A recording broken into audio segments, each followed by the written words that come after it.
우리는 하나님의 말씀을 봅니다. 마태복음 5장 38절로 48절까지 한 절씩 교독하시고 마지막 절은 같이 읽도록 하겠습니다. 또 눈은 눈으로 이는 이로 갚으라 하였다는 것을 너희가 들었으나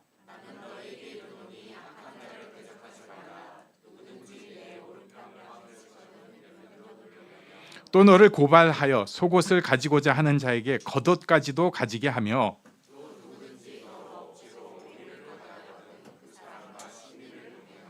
내게 구하는 자에게 주며 내게 꾸고자 하는 자에게 거절하지 말라.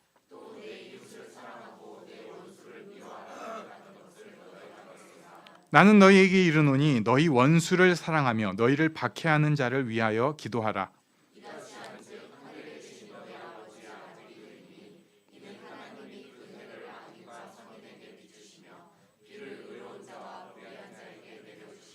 너희가 너희를 사랑하는 자를 사랑하면 무슨 상이 있으리요? 세리도 이같이 아니하느냐?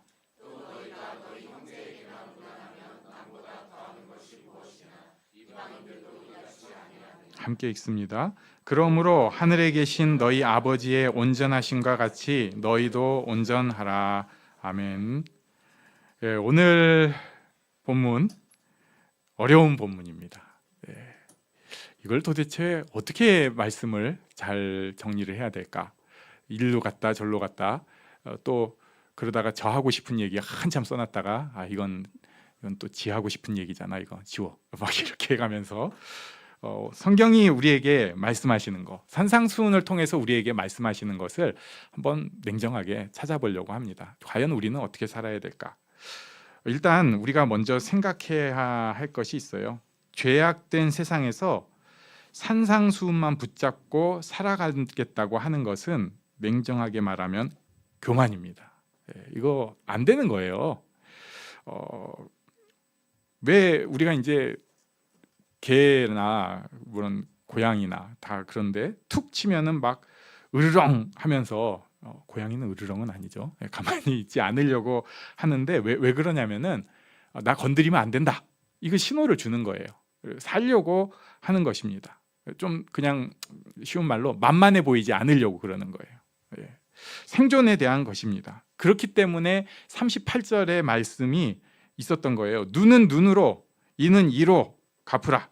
이게 동해복수법 그래가지고 렉스 탈리온 이렇게 뭐 얘기를 하는데, 그러니까 받은 대로 갚아라. 이거는 너무 과한 복수를 막는 것이기도 하고, 그리고 또 동시에 사람들한테 경계를 해주는 것입니다. 너 이만큼 치면 너도 당해. 네가 때렸으면 너도 맞아야 돼. 이런 걸 통해서 사회 질서를 유지하게 하는 것입니다. 해를 누군가가 누구한테 끼쳤어요. 그럼 그거 그냥 넘어가면 안 됩니다.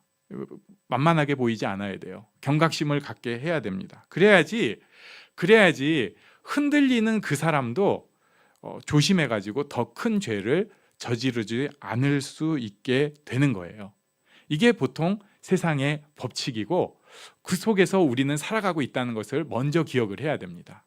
그러니까 누가 우리한테 큰 해를 가했다. 기본적인 건요, 필요 이상의 복수를 하면 안 되겠지만 그거 만만하게 보이지 않게 으르렁거려주는 게 맞는 거예요. 그런데 이걸 우리가 기본으로 먼저 생각을 하고 나서 이 말씀을 볼 필요가 있습니다. 그런데 예수님께서 좀 이상한 말씀을 지금 하고 계신 거예요.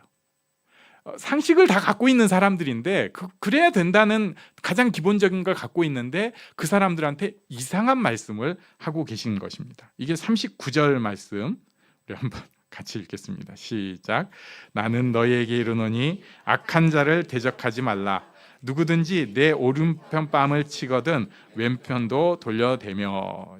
이거 이제 막 또 오른편 왼편 해가면서 오른편 뺨을 치려면은 오른손 등으로 때리거나 왼손으로 쳐야 되는데 이게 더 모독이다 막 이렇게 뭐 그런 거 저도 들은 적이 있습니다. 근데 결국 이거 악한 자에 대한 얘기예요.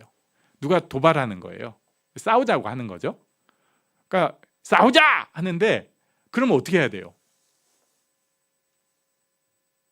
예수님 말씀하시니까 아무 말도 못하는데, 싸우자 하면 죽을래? 이렇게 해야 맞는 겁니다. 싸우자 하는데 뭐 그래 싸우자, 때려, 이게 아니고요. 죽을래가 맞는 거라고요. 근데 예수님께서는 이게 이쪽도 때리시죠? 뭐 이런 거예요. 그래갖고 저는 이 본문을 계속 읽다 보니까 이렇게 생각이 들더라고요. 딱 때리니까 맞았어요. 근데 더 때려? 이게 싸우자는 얘기 아니에요, 이거? 때려봐. 예수님이 이 얘기를 하신 건가? 그거 아닙니다. 무슨 얘기를 하신 거예요? 또 40절에 이상한 말씀을 하셨어요. 40절 같이 읽습니다. 시작. 또 너를 고발하여 속옷을 가지고자 하는 자에게 겉옷까지도 가지게 하며. 여기에서 핵심은 고발이에요. 고발. 누군가가 나를 고발을 해가지고 뺏어내려고 하는 거예요. 그러니까 재판장을 통해서 나한테 있는 뭐라도 더 끄집어내려고 하는데, 그때 당시 속옷은 굉장히 큰 재산입니다. 지금은 남의 속옷은 변태 아니면 이거 근데 재산이에요, 재산. 그러니까 우리로 하면은 굉장히 중요한 뭐 스마트폰 그렇게 중요하지는 않나, 뭐 이런 거를 지금 소송해가지고 뽑아내려고 하는 이게 좀 그런 상황입니다. 근데 스마트폰 소송에서 끄집어내려고 하니까 노트북까지 주라.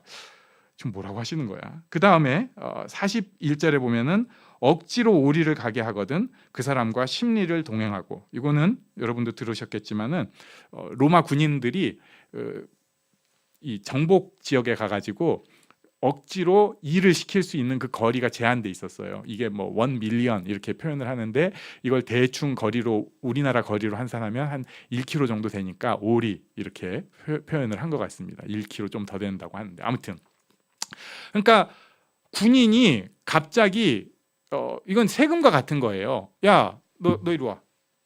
너 이거 들고 나랑 같이 이만큼 가. 그러면은 그거 법적으로 가야 되는 거예요. 그거 완전 똥방울 분 거고 억울한 거잖아요. 근데 예수님은 뭐라고 하시냐면 심리 가져. 2배 더 가져. 이러시는 거예요. 그러니까 다시 또 그 생각이 든 거예요. 이거 시비 거는 거 아니야, 이거? 오리 가자 하니까 알았어, 심리 갈게. 이러는 거 아닐까요? 세금을 갑자기 나왔어요. 세금이 꽤 큰 금액이 500만 원이 나왔습니다. 그런데 세무서에다가 저 1000만 원 내면 안 돼요? 이게 말이 되는 얘기예요. 이게 지금 500만 원도 지금 열불이 나고 내년에 또 나올 거 생각하면은 벌써부터 화가 나고, 이게 몇 년까지 나올 건지, 이게 뭐 정권이 바뀐다고 되는 것 같지도 않고 이거 어떻게 해야 돼? 막 괴로운 상황인데 1000만 원 내라고 이상한 말씀을 하고 계셔요. 거기다가 42절을 추가로 말씀을 하고 계십니다. 42절을 우리 같이 읽습니다. 시작. 내게 구하는 자에게 주며 내게 꾸고자 하는 자에게 거절하지 말라. 아멘. 여기는 제가 또 히브리어까지, 이거 성경은 헬라어로 쓰여졌지만 이제 예수님 시대 그럼 히브리어로는 어떻게 얘기를 했는가, 요거 연구까지 지금 되고 있어요. 그냥 헬라어 연구를 원전 연구라고 했는데, 그거를 히브리어로 그때 당시 사람들은 어떻게 사용을 했는가를 구약 성경하고 해가지고 하는 연구들이 이미 꽤 많이 진행이 됐어요. 이 구하는 것은 히브리어로 샤알이라고 합니다. 이게 뭐냐면요, 빌려간 물건을 그대로 다시 주는 거예요. 예를 들면은 곰솥이 필요해요. 우리 집에 모처럼 곰국 끓이려고 하는데 지금이야 곰솥 그냥 다이소 가서 사면 돼. 근데 그때는 이게 없거든요. 구할 데도 없어요. 그러니까 곰솥을 옆집에 빌려가는 것을 이걸 샤알이라고 합니다. 그러면 곰솥 잘 쓰고 그 설거지해서 그대로 갖다 주는 걸 샤알이에요. 그 다음에 꾸고자 하는 거, 이거는 히브리어로 라바라고 하는데, 그건 뭐냐면은 뭐 밀가루, 뭐 쌀, 또 돈 이런 거 빌리는 겁니다. 그러면은 그거 빌렸던 거는 그대로 주는 게 아니라 잘 사용하고 대신에 같은 가치로 돌려주는 것을 라바라고 합니다. 그러니까 샤알과 라바가 일상에서 사람들이 주고받는 그런 것을 이렇게 얘기를 하는 거예요. 근데 이럴 때 이렇게 왔는데 거절하지 말라는 거예요. 거절하지 말라는 거예요. 여기 거절이 나왔는데요. 거절이 나왔는데 여기서 우리가 또 생각을 해볼 게 있어요. 왜 예수님께서 이거 거절하지 말라고 했을까? 보통은 이거 거절할 상황이 아니에요. 요거는요, 우리가 이제 지금 뭘 빌려달라 이거랑은 아예 달라요. 당시에는 같은 공동체 개념이기 때문에 그 지역에서 이걸 이건 이해가 안 되는 거예요. 그러니까 어떤 식이냐면 우리 집 솥이 있는데 내가 지금 곰국 끓이려고 하는데 갑자기 옆에 아내가 그 곰국 그릇 쓰지 마세요. 당신 거 아니잖아요. 내가 시집 올 때 갖고 왔는데 왜 써요? 이런 느낌인 거예요. 아니 당연히 옆집에 있으면 빌려 쓰는 거고 이렇게 얘기를 하는데 근데 여기서 거절이란 말이 나온 건 어떤 상황이냐면은 지금 둘이 사이가 안 좋은 거예요. 그러니까 당연히 거절을 할 상황인 거예요. 쟤 봐라 뻔뻔하게 우리 집에 뭘 가지러 왔네? 우리가 지금 이제 그런 얘기 할 때 아니잖아. 어떻게 저걸 가지러 왔어? 그런 상황인 거예요. 그러니까 이 빌리러 온 사람도 대단한 상황인데 예수님은 거기다 대고 거절하지 말라 이렇게 하시는 겁니다. 이게 그래서 그 뒤랑 바로 연결이 되는 거죠. 우리 43절과 44절을 같이 읽겠습니다. 시작. 또 내 이웃을 사랑하고 내 원수를 미워하라 하였다는 것을 너희가 들었으나 나는 너희에게 이르노니 너희 원수를 사랑하며 너희를 박해하는 자를 위하여 기도하라. 원수를 사랑하며 박해하는 자를 위하여 기도하라. 네, 말로는 괜찮은데 원수를 사랑하고 박해하는 자를 위해서 기도하는 게 이게 돼요? 이게 막 생각하면 부르르 떨리는데 그런데 그 이유를 45절에서 설명을 하고 계십니다. 우리 45절도 같이 읽습니다. 시작. 이같이 한즉 하늘에 계신 너희 아버지의 아들이 되리니 이는 하나님이 그 해를 악인과 선인에게 비추시며 비를 의로운 자와 불의한 자에게 내려주심이라. 아멘. 여기 보면은 이렇게 해야 하늘에 계신 너희 아버지의 아들이 된다 하면서 조건문처럼 돼 있는데 이런 용법은 우리가 조금 바꿔서 읽는 게 더 정확합니다. 뭐냐면요, 이렇게 해야 하나님의 아들답다. 요것이 하나님의 아들의 자세다. 이게 아들다운 행동이다로 보는 게 더 맞아요. 이렇게 말씀하시면서 46절과 47절에는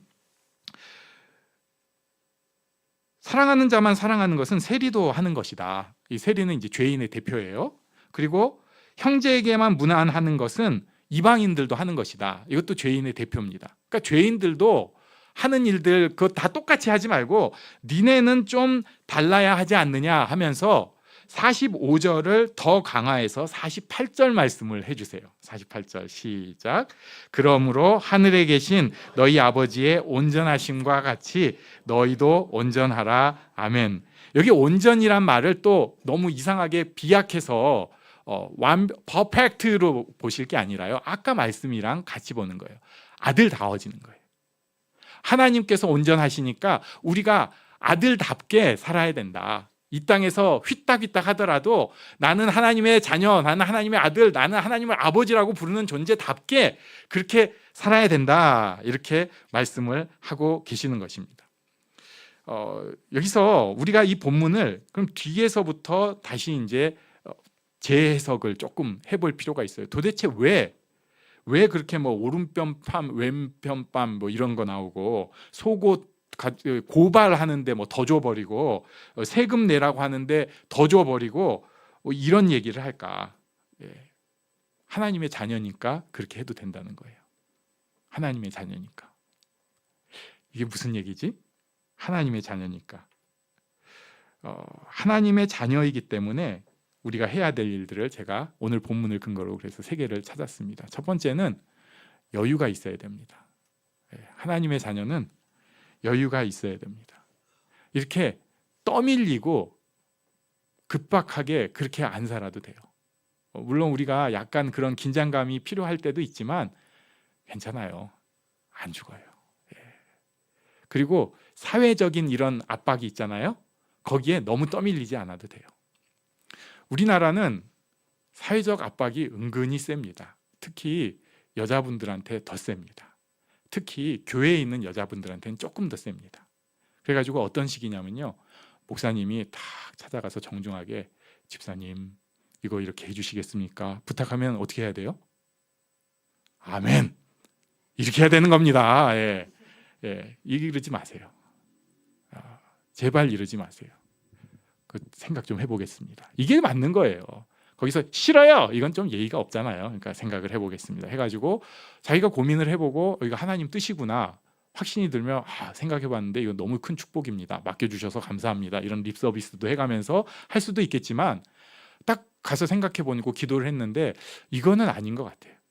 목사님 너무 죄송한데 이번엔 제가 못할 것 같아요. 이렇게 거절하는 게 맞아요.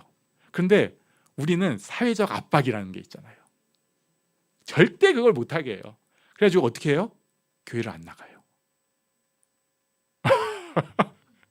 이게 진짜예요. 교회를 못 나가요. 그리고 목사님 보잖아요. 그럼 피해요. 심지어 전화도 안 받아. 카톡 씹어. 왜냐하면은 거절을 못하는 그런 그 압박의 문화에 살다 보니까 어쩌다 그렇게 된 거예요. 그러면서 그 나쁜 분위기의 문화가 나한테 이렇게 얘기를 하는 거죠. 예수님이 거절하지 말라고 하셨잖아. 근데 너 왜 거절하려고 그래 이 나쁜 거사. 이렇게 얘기를 하는 것을 자꾸 듣는데 제발 그러지 마세요. 우리는 하나님을 아버지라고 부르는 존재니까 그런 압박 따위는 꺼지라고 그래. 왜 그래? 아니 그러면 성경에 똥 싸라는 얘기 없으니까 안 싸고 살 거야? 이렇게 여유 있게 얘기할 수 있어야 됩니다. 우리는 하나님의 자녀고 하나님의 사랑을 받는 사람이에요. 내가 하는 일이 다 옳은 일도 아니고 내가 무조건 내 의지를 다 관철시켜야 되는 건 당연히 아니지만 조금 더 여유를 가지고 편안하게 세상에 대해서 압박에 대해서 대응할 수 있어야 됩니다. 우리 옆에 계신 분에게 여유를 가지세요. 한번 말씀해 주시겠어요? 네, 좀 잘못해도 됩니다. 아니 하나님의 자녀니까 오히려 잘못해도 된다고요. 너무 잘하려고 하지 마세요. 그 다음에 두 번째는 그럼에도 하나님의 아들이니까 하나님께서 예수님을 통해서 이룬 일을 우리가 완성시켜 가야 하는 사명을 다 가지고 있습니다. 이건 이제 여기부터 어려워지는 거예요. 뭐냐면요.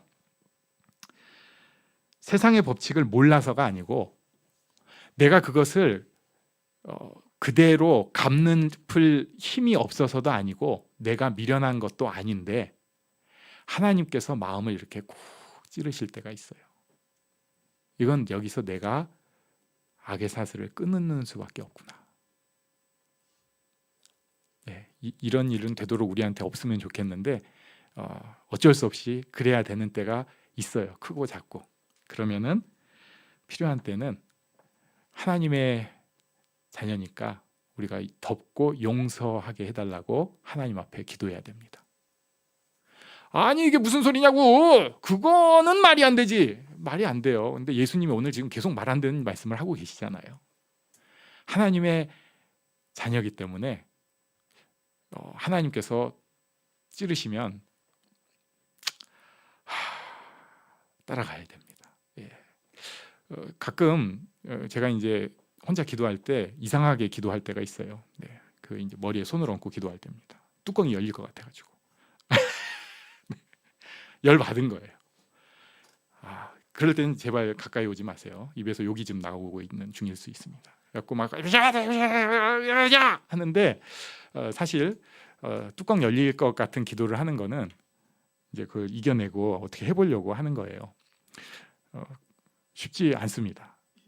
지금은 우리 교회에서 뭐 그런 일이 거의 없어요. 생각이 하나도 안 나는데 전에 교회에서는 주일날 이렇게 뒤집어 놓는 일들이 꽤 있었어요. 그래가지고 제가 월요일 새벽 기도는 내가 인도하겠다 하고 자청을 했습니다.